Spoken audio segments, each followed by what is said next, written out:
The second area of reform was seen in greater collaboration within their own school. Now, normally what we see teachers is that they work in isolation. They work in their own classrooms, they work with their own students, they do their own thing. Teachers normally are not very happy coming together and collaborating with one another. But when all teachers in a school are expected to use technology and change their teaching approaches and methods, it's a great way to get teachers together to collaborate, to talk, to work out what happened. I tried this. I used technology today. This worked. This did not work.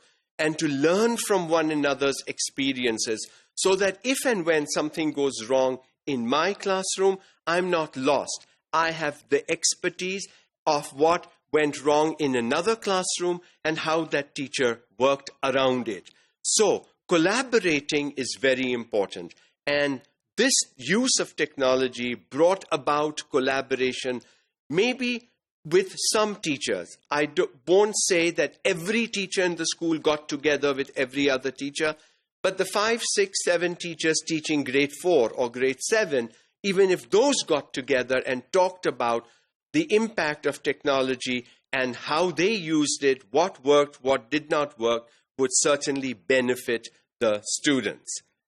The introduction of new technologies gave teachers a compelling reason to come together to think about what they were really trying to teach and how technology could support their goals, to learn about new technologies, and to plan multidisciplinary technology-supported projects.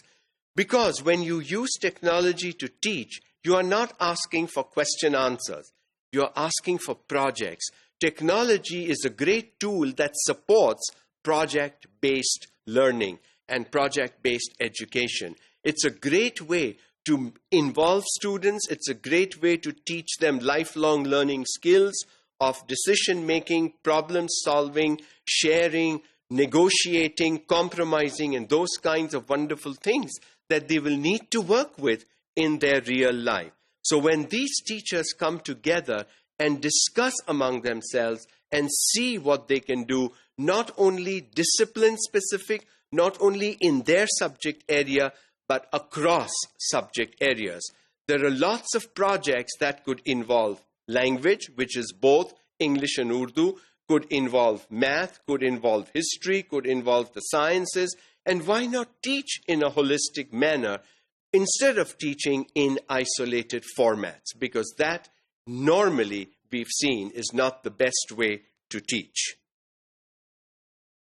The third reform area is contact and collaboration with external school reform and research organizations. As I said a little while ago, there were lots of topics that lend themselves as good research topics for the future. Schools are not going to do research, so why not find a college or a university or an NGO or an external organization that conducts educational research? Ask them to come to your school and conduct a particular research. So contacting and collaborating with external sources, finding these individuals or groups that work for education outside and promote what technology is doing in your school. If it's all working, if the research findings are good, well, publish it. Let people know the good stuff you are doing. If the findings of the research are not so good, learn, improve, and in time, maybe 6 months later, a year later, ask the group to come again and conduct the research again.